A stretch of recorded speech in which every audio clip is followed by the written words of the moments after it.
Now, I want to update the climate and energy debate and the nuclear debate too, and I'm going to have a bit of fun with it tonight. There's plenty of options for some musical interludes here. For instance, a bunch of idiotic climate protesters brought coal export operations to a standstill in Newcastle today, which is bad enough, of course. But two of them climbed onto a coal train and gave us this crime against popular culture. 1, 2, 3, 4. Stop in the name of life before we break apart. Stop in the name of life. This could be our last chance before it's over. This coal is killing us. Toss it over. This coal is killing us. Stop in the name of human decency. Stop in the name of art, of music, of culture. That was Diana Ross and the Coal Seams. And I'll show you the second half of that number with Tim Blair later. It gives you an insight into the intelligence of these anti-coal protesters. In federal parliament, the Prime Minister wasn't much better.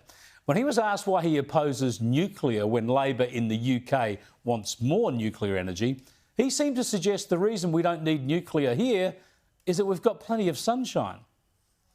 I'm asked about Britain. I noticed there weren't interjections about the sun shining in Britain. I noticed that because those opposites seem to think that every country is the same. Really? Solar panels will get us through? This is the same Anthony Albanese who said we could rely on solar power at night. These renewable zealots just don't seem to grasp the problem of intermittent power, do they? They seem to think that batteries are a feasible option, which simply is not the case.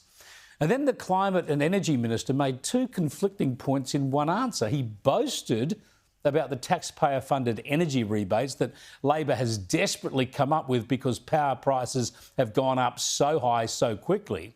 And he also boasted that wholesale prices are going down.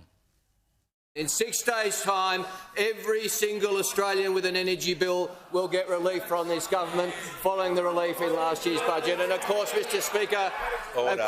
Speaker, what's also happening is that energy prices, wholesale energy prices, which were $375 a megawatt hour when we came to office, were $76 a megawatt hour in the first quarter of this year, Mr. Speaker. That's less.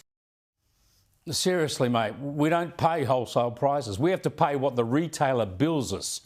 And if power prices were heading down, Labor wouldn't be throwing around billions of dollars in rebates. This mob just don't want to admit that they're responsible for this self-imposed energy crisis.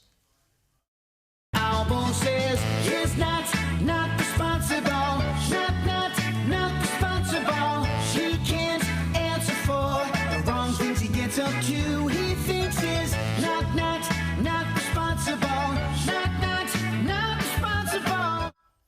Yeah, Albo, Blackout Bowen and turncoat Kean. They're responsible for our energy future. What could possibly go wrong?